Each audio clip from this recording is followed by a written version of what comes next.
PM Modi की इस messaging का असर यह हो रहा है कि मंत्री संतरी समेत तमाम आम जनता पेट्रोल की बचत का संकल्प धीरे धीरे अब लेने लगे। पीएम मोदी के बाद केंद्रीय गृह मंत्री अमित शाह और रक्षा मंत्री राजनाथ सिंह ने भी अपने काफिले में कटौती कर दी है। राजनाथ सिंह छोटे काफिले के साथ दिल्ली से जोधपुर के लिए रवाना हुए। उनके काफिले में सिर्फ 4 गाड़ियां थी जब वो जोधपुर के लिए जा रहे थे, जबकि पहले देश के रक्षा मंत्री का काफिला इससे कई गुना बड़ा हुआ करता था। मोदी की नेशन फर्स्ट अपील का इतना तगड़ा असर हो रहा है कि आप हैरान हो जाएंगे। कल भी मैंने आपको कुछ तस्वीरें दिखाई थी, कल भी मैंने आपको बताया था कि मोदी ने जो अपील की है उससे क्या क्या हो रहा है कि बड़े बड़े मंत्री, मुख्यमंत्री अपनी गाड़ियों को कम कर दे रहे हैं, अपने काफिले को छोटा कर दे रहे हैं। पीएम मोदी के काफिले में आज भी सिर्फ 2 गाड़ियां ही दिखाई दी। कई लोग कल कह रहे थे कि अरे आज तो दिखाने के लिए मोदी जी ने शूट करवा लिया होगा। हालांकि सुरक्षा एजेंसियों का कंसर्न है ये कि क्या ये सुरक्षा के लिए चुनौती तो नहीं है। देश के लोग आज बात कर रहे हैं कि भाई सब बातें तो ठीक है, लेकिन मोदी जी सिर्फ 2 गाड़ी लेकर मत घूमिए, आपका सुरक्षित होना इस देश के लिए बहुत जरूरी है। लेकिन पीएम मोदी की इस मैसेजिंग का असर यह हो रहा है कि मंत्री संतरी समेत तमाम आम जनता पेट्रोल की बचत का संकल्प धीरे धीरे अब लेने लग गई। पीएम मोदी के बाद केंद्रीय गृह मंत्री अमित शाह और रक्षा मंत्री राजनाथ सिंह ने भी अपने काफिले में कटौती कर दी है। राजनाथ सिंह छोटे काफिले के साथ दिल्ली से जोधपुर के लिए रवाना हुए। उनके काफिले में सिर्फ 4 गाड़ियां थी जब वो जोधपुर के लिए जा रहे थे, जबकि पहले देश के रक्षा मंत्री का काफिला इससे कई गुना बड़ा हुआ करता था। लोकसभा के स्पीकर ओम बिरला को देखिए, उन्होंने भी अपने काफिले की गाड़ियों को कम कर लिया है। यह फैसला उन्होंने पीएम की अपील के बाद ही लिया है और ओम बिरला लोकसभा के स्पीकर हैं, लेकिन इसके बाद भी उनके काफिले में मात्र आज 2 ही गाड़ियां दिखाई। इधर मंत्रियों ने काफिला कम किया तो उधर केंद्रीय मंत्री अर्जुन राम मेघवाल ने अपनी गाड़ी ही छोड़ दी, बीकानेर रेलवे स्टेशन पहुंच गए। वो अर्जुन मेघवाल ई रिक्शा में बैठकर वहां पर पहुंचे और अपने घर तक ई रिक्शा में ही गए। आपको बता दें कि अर्जुन मेघवाल के काफिले में पहले से इलेक्ट्रिक गाड़ियां जो हैं वो हैं, मौजूद हैं। अब पीएम मोदी की अपील के बाद उन्होंने तय किया है कि वो पर्यावरण संरक्षण का संदेश देने के लिए सिर्फ ई वाहनों से ही दौरा किया करेंगे। गुजरात के राज्यपाल ने भी आज पीएम मोदी की अपील के बाद प्रोटोकॉल तोड़ दिया। उन्होंने दिल्ली से कुरुक्षेत्र आज उनको जाना था, पहुंचना था, जो कि बाय एयर था उन्हें पहुंचना, लेकिन वो हवाई यात्रा छोड़कर ट्रेन से कुरुक्षेत्र पहुंचे। ट्रेन से उतरने के बाद गुजरात के राज्यपाल आचार्य देवव्रत ने साइकिल की सवारी भी। उनका पूरा काफिला साइकिल पर सवार था। क्या आप देख रहे हैं, सब साइकिल पर, पीए, सिक्योरिटी गार्ड्स, जितने अधिकारी उनके साथ चल रहे हैं सब साइकिल पर चल रहे हैं। ऐसा लग रहा है कि साइकिल की रैली निकल रही है, लेकिन ये साइकिल रैली नहीं निकल रही है। ये दरअसल प्रधानमंत्री नरेंद्र मोदी ने जो अपील की देश से, उसकी बानगी दिखाई दे रही है। हरियाणा के कुरुक्षेत्र में गुजरात के राज्यपाल साइकिल से चल रहे हैं। महाराष्ट्र के मुख्यमंत्री देवेंद्र फडणवीस ने भी मोदी की अपील को फॉलो किया है। उन्होंने तो विधानसभा पहुंचने के लिए कार नहीं बल्कि बाइक का इस्तेमाल कर लिया। ये देखिए, बाइक से पहुंचे, आज हेलमेट वेलमेट लगाकर अच्छे से बढ़िया से देवेंद्र फडणवीस बाइक से पहुंचे। दिल्ली की मुख्यमंत्री रेखा गुप्ता भी पेट्रोल बचाने की मुहिम में शामिल हुई। उन्होंने दिल्ली वासियों से इससे जुड़ी अपील की। यह अपील क्या है आपको बताऊंगा, पहले आप देखिए कि खुद रेखा गुप्ता ने कैसे इस अपील पर अप्लाई करते हुए इस अपील को फॉलो किया और उनकी कार का काफिला अब जो 13 से घटकर सिर्फ 4 रह गया है, वो देख लीजिए एक बार। ये तस्वीर है, 13 गाड़ियों का काफिला दिल्ली की मुख्यमंत्री का हुआ करता था, लेकिन 4 गाड़ियों में अब वो चलने लग गई है। यानी कि करीब 60% तक की कमी उन्होंने अपने काफिले की गाड़ियों में कर दी है।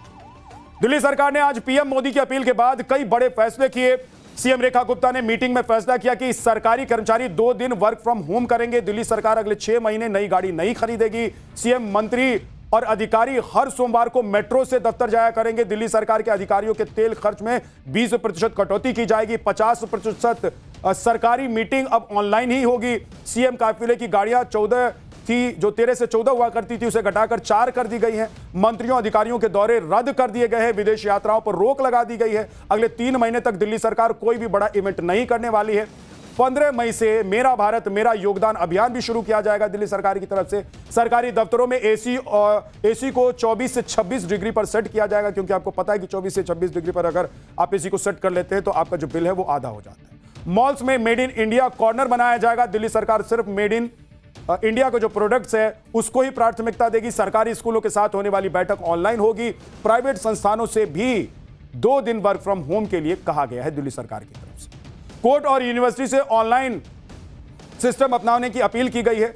जनता से नो व्हीकल डे मनाने की अपील की गई है। यह सब दिल्ली सरकार की तरफ से प्रधानमंत्री नरेंद्र मोदी की अपील के बाद पहल की गई है। तो ये रेखा गुप्ता की तरफ से तैयारी की गई है। प्रधानमंत्री ने जो देश अपील की है, उस अपील को कैसे लोगों तक पहुंचाया जाए, घर घर तक पहुंचाए, उसके लिए उन्होंने ये तमाम तैयारियां की है। पीएम मोदी की अपील के बाद त्रिपुरा सरकार ने भी सरकारी खर्च कम करने के लिए कई बड़े फैसले लिए।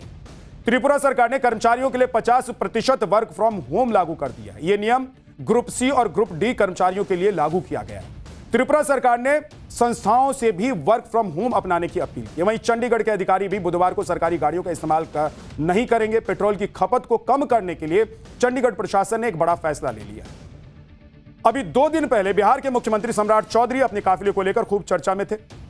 पीएम मोदी की अपील के बाद भी उनके काफिले में 19 गाड़ियां दिखाई दे रही थी। मगर अब शायद दूसरे राज्यों के मुख्यमंत्रियों और मंत्रियों की तरह बिहार के सीएम भी प्रधानमंत्री नरेंद्र मोदी का मैसेज समझ चुके हैं।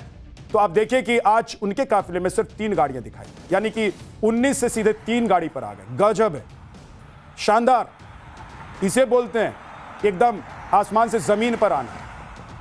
खैर, अच्छा भी है। इस तरह की सुर्खियां बनने के बाद अगर मुख्यमंत्री को सजग वो महसूस करते हैं, सजग होना भी चाहिए कि अगर प्रधानमंत्री कोई मैसेज दे रहे हैं तो भाई उसको अपनाना है, उसको सुनने में और अमल करने में इतनी देर क्यों करनी है। लेकिन देर आए दुरुस्त आए सम्राट चौधरी, आखिरकार उन्होंने अपने काफिले से गाड़ियों की संख्या कम कर दी है। प्रधानमंत्री की जो अपील है उसको उन्होंने फॉलो करना शुरू कर दिया है। पीएम की अपील नहीं मानने वालों पर बीजेपी सख्त भी नजर आ रही है और बीजेपी ने कहा भी कि सख्ती बढ़ती जाएगी।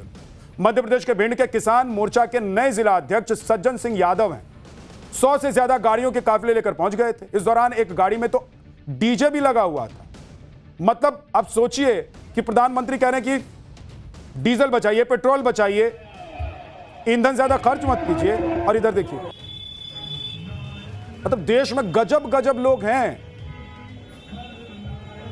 यह वीडियो वायरल हुआ तो बीजेपी ने इस पर एक्शन भी ले लिया, उन्हें पद से हटा दिया गया है। बीजेपी ने कहा कि भाई नहीं चाहिए ऐसा नेता, हटाओ इनको। क्या करेंगे ऐसे नेताओं को रख के जो पहले अपने बारे में सोचते, अपना भौकाल टाइट रहे वो देखते।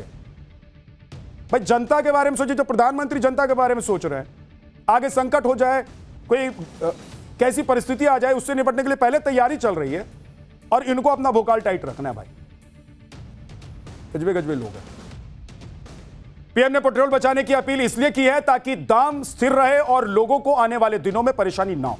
आप देखिए कि आरबीआई भी कह चुका है कि अगर स्थिति नहीं सुधरी तो तेल की कीमतों में बढ़ोतरी तय है। आरबीआई गवर्नर ने स्विट्जरलैंड में आयोजित एक सम्मेलन के दौरान बात कही।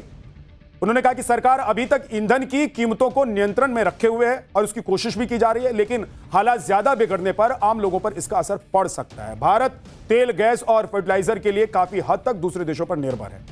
ऐसे में अगर सप्लाई प्रभावित होती है या फिर कीमतें बढ़ती हैं तो भारत पर इसका असर पड़ना स्वाभाविक है। अगर संकट जल्दी खत्म नहीं हुआ तो सरकार को पेट्रोल और डीजल की बढ़ी हुई लागत का कुछ हिस्सा ग्राहकों से वसूलना पड़ सकता है, यानी कि आने वाले समय में ईंधन की कीमतों में बढ़ोतरी हो सकती है।